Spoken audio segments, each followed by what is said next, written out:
बिना समझे कबीर साहब पर लेबल लगा देते हैं कि ये नास्तिक हैं, सनातन विरोधी हैं, पाखंडी हैं, हिंदुत्व के विरोधी हैं। ये सब नासमझी है। सही तरीके से समझिए, कबीर साहब वो मसीहा हैं जो दुनिया में भटकते हुए लोगों को उनके घर वापसी कराए हैं। लोग अभी भी परमात्मा और भगवान को या अल्लाह और खुदा या लॉर्ड और गॉड को बाहर ढूंढते हैं।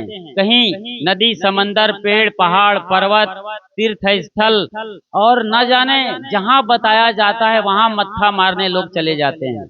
नाक रगड़ते हैं जड़ पिंडियों के। आसमान में हाथ उठा करके पुकारते रहते हैं कि भगवान आएगा, कोई अल्लाह आएगा, कोई गॉड आएगा और अपने लोक ले जाएगा। ये करुण क्रंदन करते रहते हैं। बिना जाने समझे, बिना यथार्थ बोध के, बिना कारण कार्य व्यवस्था को समझे लोग हवा में ही रोना रो रहे हैं। ये जो मानसिकता है, आज इसका पूरी तरीके से हम पर्दाफाश करेंगे कि सचमुच में कबीर साहब भगवान या ईश्वर, परमात्मा, परमेश्वर, खुदा और अल्लाह, लॉर्ड या गॉड को बाहर कहीं से उठाकर सीधे आपके दिल में विराजते हैं। साहब कहते हैं, दिल मा खोज, दिल ही मा खोजो, यह करीमा रामा। कि करीम और राम आपके भीतर यहाँ दिल में बैठे हुए, कहाँ बाहर ढूंढ रहे हो? मोको कहाँ ढूंढे रे बंदे, मैं तो तेरे पास में। उनका ये प्रसिद्ध भजन है। उनमें बताते हैं कि ना काबा ना काशी कैलाश में, कहीं बाहर नहीं है, न छुरी न गंडास में, ना आशा ना विश्वास में। मुझे जानना है तो क्या करना होगा? या स्वयं के अस्तित्व को जानना होगा, अपने भगवान से, अपने परमात्मा से, अपने खुदा से, अपने गॉड से मिलना होगा तो क्या करना होगा? जो तू चाहे मुझको छाड़ सकल की आस, मुझ ही ऐसा होए रहो, सब सुख तेरे पास कबीरा, सब सुख तेरे पास। वो सारा खजाना तुम्हारे भीतर गड़ा है। केवल चाबी देने वाले सदगुरु नहीं मिल रहे हैं और बिना चाबी के लोग खजाना को बाहर ढूंढ रहे हैं।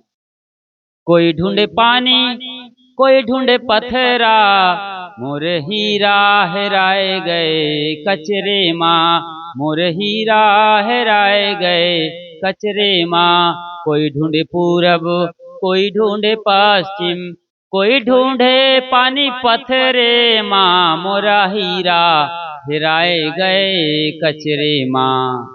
कबीर साहब की वाणी को सही समझिए, उनके भजनों के गहराई में उतरिए, उनके शब्दों का जो महरमी सदगुरु हैं उनके सन्निकट बैठकर उनका सानिध्य लेकर यथार्थ बोध लीजिए, तब जाके कबीर साहब समझ जाते हैं।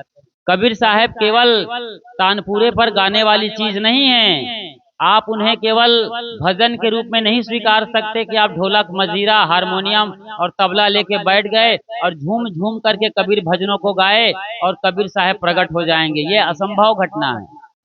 बहुत गहराई चाहिए, अच्छी समझ चाहिए, एकदम दिव्य दृष्टि चाहिए, ऐसी आंख जिसके दोनों बिंदुओं में न परंपरा का मोतिया बिंद है, न गुरु का यानी ग्रंथ और पंथ का मोतिया बिंद ना हो, तभी कबीर साहब समझ में आएंगे। कि कबीर साहब सनातन की विरोधी हैं, सनातन नहीं, सनातनवाद के विरोधी हैं। भगवान के विरोधी नहीं, भगवानवाद के विरोधी हैं। पारख के विरोधी नहीं, पाखंड के विरोधी हैं कबीर साहब। जो भी सच है उसके साथ जीने का बार बार संदेशा देते हैं। उनकी मौलिक रचना बीजक पढ़िए, चाहे साखी ग्रंथ या उनके नाम पर जो भी ग्रंथ हैं, कुछ सागर ग्रंथों को छोड़ दिया जाए, वरना सब जगह परम सत्य का ही उद्घाटन है। सत्य कबीर सत्य है वक्ता, तन मन भजे रहो मोरे भक्ता। सत्य ही कबीर है और कबीर ही सत्य है। आदमी का जन्म भीतर से बाहर की ओर होता है। माँ का गर्भ एक गहन गुफा है जहाँ गहन अंधेरा छाया हुआ रहता है। उस अंधेरे गुफा से आदमी बाहर ज़मीन पर आता है और जैसे ही ज़मीन पर आता है उसकी आंखें बाहर की ओर खुलती हैं। उसकी नाक बाहर की गंध सूंघना शुरू करती है, उनके कान बाहर की आवाज़ को पकड़ते हैं, जीभ बाहर के दूध के रस लेने शुरू करते हैं, हाथ पैर बाहर ही हिलते डोलते हैं और बच्चा माँ को बाहर से ही पकड़ता है अपने हाथों के ज़रिए। मतलब सब कुछ बहिर्मुखी हो जाता है, इंद्रियां और मन बहिर्वासु हो जाती हैं। जन्म से ही आदमी बाहर की ओर यात्रा शुरू किया है, बाहर की चीज़ों को देखने, सूंघने, चखने, भोगने के लिए। ये इतनी बड़ी आदत हो जाती है बाहर बाहर बाहर को समझते समझते कि आदमी एकदम बहिर्वासु हो जाता है। उसे अपने अंदर भी जाना है, अपनी गहराई में भी उतरना है, खुद को भी झांकना है। ये हमेशा हमेशा के लिए भूल जाता है। इस बात को फिर से बताना कि तुम अपने भीतर जाओ, अपने में झांको, भगवान तुम्हारे भीतर बैठा है, एकदम टेढ़ी खीर हो जाता है। जल्दी आदमी समझना ही नहीं चाहता है, उसकी खोपड़ी में बात घुसती ही नहीं। ये जैसे उनकी खोपड़ी पर प्लास्टर हो जाता है बाहर के चीज़ों को देखने, समझने और भोगने का। उसे भरोसा ही नहीं आता कि मेरे अंदर भगवान भी हो सकता है। उसे मंदिर में ही भगवान दिखता है।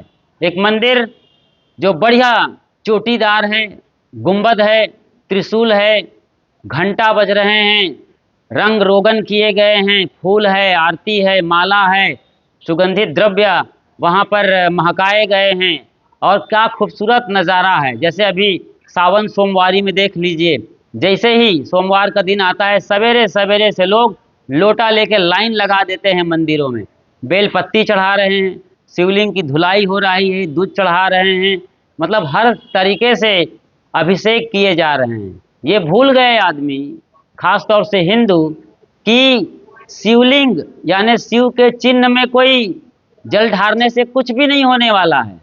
अरे अपने चिन्ह पर जल ढारो, अपनी वासना को शांत करो, अपने क्रोध को, लोभ को, मोह को शांत करने के लिए अपने ही खोपड़ी पर जल ढालना होगा। अपने मन को ठंडा करना है, अपनी आत्मा में शीतलता चाहिए। बेल पत्ती वहाँ चढ़ा रहे हो आप, बेल पत्ती को अभी चबा चबा कर खाओगे तो बरसात में जो होने वाले रोग हैं, स्किन डिसीज, फोड़े, फुंसी या कभी कभी ज्वर आ जाते हैं, हैजा, कालरा, कितने सारे बीमारियों का इलाज केवल बेल पत्ती है, जो सवेरे सवेरे आपको 4-5 कोमल कोमल पत्तों को चबाना चाहिए। इसके लिए हमारे पुरखों ने, खास तौर से हिंदू परंपरा के पुरखों ने इसे जोड़ दिया भोले भंडारी के साथ, ये इंट्रोड्यूस किया गया है। समझो, लेकिन आप समझते नहीं हैं। आप तो प्रतीकों में, इशारों में उलझ कर रह जाते हो और अपने लिए कुछ भी नहीं कर पाते हो। इतनी बड़ी दुर्घटना हुई है भगवान और मंदिर के नाम पर, मस्जिद और अल्लाह के नाम पर, चर्च और मसीह के नाम पर, और वहीं देखें तो फिर गिरजाघर और गुरु ग्रंथ के नाम पर।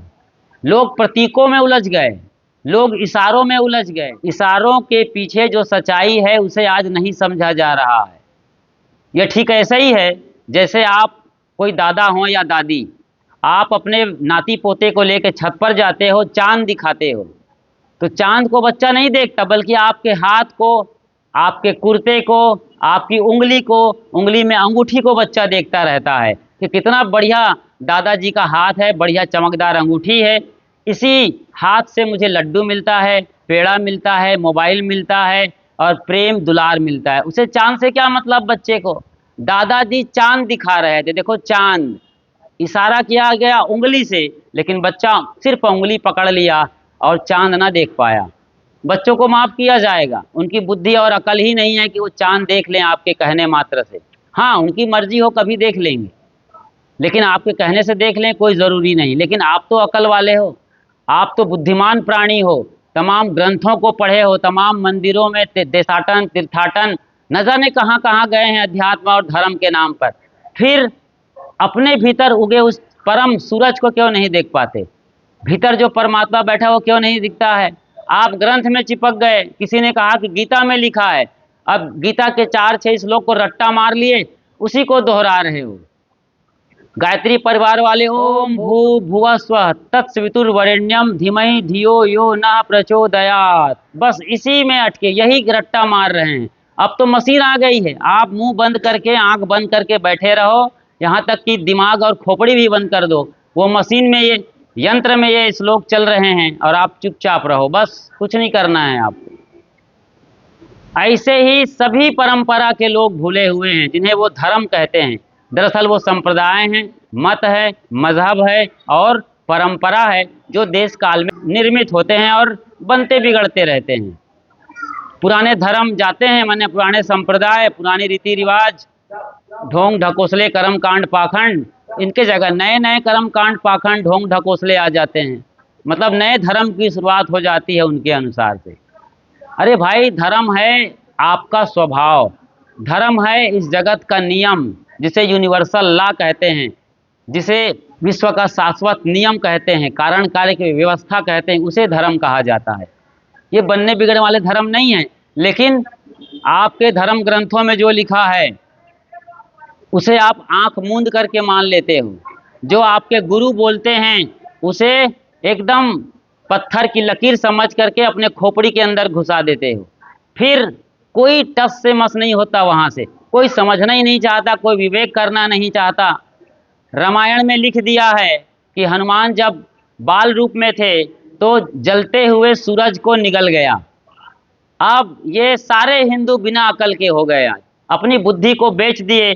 अरे हाँ भाई, हनुमान तो स्वयं शिव के अवतार हैं, महाशक्तिशाली हैं, बुद्धि बल के मालिक हैं, तो क्यों नहीं सूरज को निगल जाएंगे?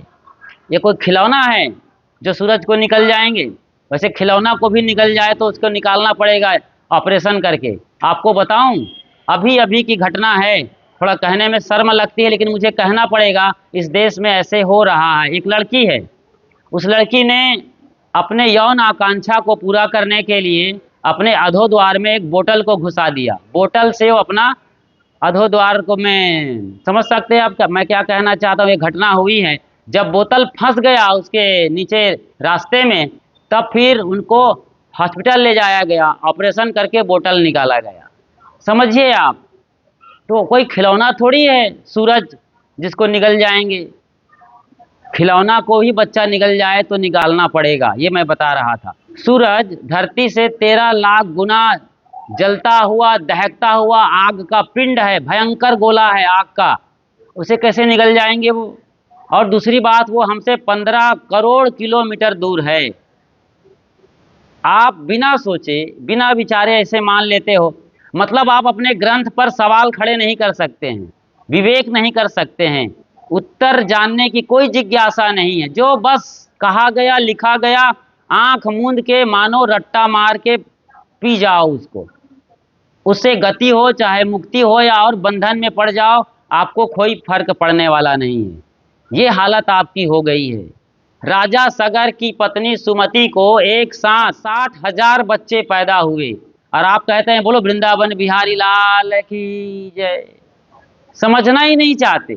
बताओ, 1-2 बच्चे पैदा करने में तो औरत की जान निकल जाती है, भयंकर पीड़ा होती है, इतनी पीड़ा होती है जिसका कोई हिसाब नहीं है। और उसके 60-60 हजार बच्चे एक दफ़ा में पैदा हो रहे हैं। कहते हैं उसके अधोद्वार से एक पिंड निकला लौकी जैसा, और उसके अंदर छोटे छोटे मानव आकार के कीड़े थे, उनको निकाल निकाल करके एक एक को घी के घड़े में डालते चले गए लोग, और सब फिर घड़े के घी खा खा कर निकले और बड़े बड़े पहलवान शक्तिशाली होकर निकले। विचार करिए आप, अभी मानव का बच्चा तो इतना कीड़ा जैसा तो होता नहीं। पहली बात, आदमी का बच्चा तो कम से कम 2 से 2.5-3 किलो का होता है, और कहाँ से लौकी निकल जाएगा? लौकी कौन घुसाया था उसके पेट में? सोचो जरा, कुछ भी कह दिया, कुछ भी मान लेते हो आप। इतना बड़ा धर्म को बदनाम किया गया है, इतना भगवान को बदनाम किया गया है कि उसको तो एकदम, इतनी गंदी बात तो लैला मजनू की किताब में भी नहीं लिखी होती है, हीर रांझा के बारे में भी इतनी गंदी बात नहीं कही जाती है, जो आप अपने भगवान, अपने पुरखे और अपने धर्म ग्रंथों के बारे में लिखते हो और पढ़ते हो। और कथा में चैनल गुरु ये बात बोलते भी हैं। सारे चैनल गुरु इस मामले में फर्जीवाड़ा है, झूठी बात बोलते हैं। उनको तो आपसे मोटी रकम चाहिए और वो तो जयकारा लगाएंगे भगवान का और झूठी बातों का पूरा खजाना खोल देते हैं। और आप भी झूठे के पुजारी हो, आपको सत्य नहीं सांत्वना चाहिए, इसके लिए लगे रहते हो वहाँ दिन रात लाखों की तादाद में, भले वहाँ भगदड़ मचे, लोग मरें, कोई फर्क नहीं पड़ता है। और आप भेड़िया धसान, हिंदुस्तान भेड़िया धसान, तो झूठी बातें यहाँ बहुत फैलाई जाती हैं तरह तरह की कथा कहानियों के जरिए। मैं ये बता रहा था कि कथा कहानी सिर्फ और सिर्फ एक बहाना है किसी सत्य को प्रकट करने का। जैसे हनुमान बचपन में सूरज को निगल गए, इसका मतलब होता है, ये कोई नहीं बताएगा चैनल गुरु, कोई व्यास गादी पर बैठा कथाकार, चाहे वो देवकीनंदन ठाकुर से लेकर अनिरुद्धाचार्य तक आ जाएं आप, या फिर जया किशोरी से लेकर चित्रलेखा तक आ जाएं, ये कोई कथाकार और कथाकारनी ये सच्चाई बताने वाले नहीं हैं। ये कोई बताएगा तो कबीर के जो चेले हैं, कबीर के जो पुरोधा हैं, कबीर को जो समझते हैं, जो उनके शिष्य हैं, उनके परंपरा के संत हैं, पारखी हैं, वो बताएंगे। ये पौराणिक कबीरपंथी जो दामा खेड़ा खरसिया से आते हैं, चमत्कार वाले, चौका आरती करने वाले, ये भी ये बात नहीं बताएंगे आपको, क्योंकि उनके खंडन हो जाएगा। कबीर साहब को परमात्मा कहते हैं, आसमान से उतरे मानते हैं, तो कहाँ से बात बनेगी? फिर उन्हीं की मान्यता में जिएंगे ये लोग। वे भी इन बातों का समर्थन करते हैं। असल में असली बात ये है कि हनुमान बचपन से ही तीव्र और कुशाग्र बुद्धि के थे, प्रगल्भ बुद्धि के थे, बड़े, जैसे कहा जाता ना, होनहार बिनवान के हो चीकने पात, इस तरीके से वो झलक रहे थे। सूरज को निगल जाने का मतलब हुआ, सूरज अर्थात ज्ञान, ज्ञान का प्रतीक है सूरज, प्रकाश, ऊर्जा। तमसो माँ ज्योतिर्गमय, ये कहा गया है हमारे शास्त्रों में कि हे प्रभु हमें अंधेरे से प्रकाश की ओर ले चलो, तमसो माँ ज्योतिर्गमय। इसीलिए कबीर साहब ने भी अपनी मौलिक रचना बीजक की शुरुआत करी है अंतर ज्योति शब्द से। भीतर की जो इनर लाइट है, अंदर की जो ताकत है, अंदर की जो रोशनी है, उसकी बात करते हैं। वेद भी अग्नि से शुरू होते हैं, अग्निम इले पुरोहितम। सारे धर्म ग्रंथ ज्ञान से ही शुरू होते हैं, प्रकाश से ही शुरू होते हैं।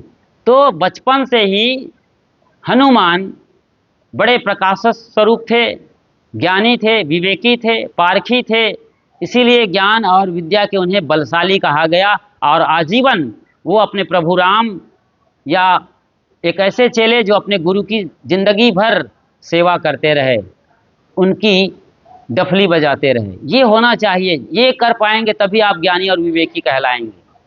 लेकिन आप तो कभी अपने किताबों पर सवाल नहीं खड़े करते, न ही बातों को समझना चाहते हैं। उल्टे कोई बताए तो उन्हें आप नास्तिक कहते हैं, धर्म विरोधी कहते हैं, पाखंडी कहते हैं, और न जाने दर्जनों गालियाँ देते हैं उन्हें, सनातन विरोधी, हिंदुत्व के विरोधी। बताइए।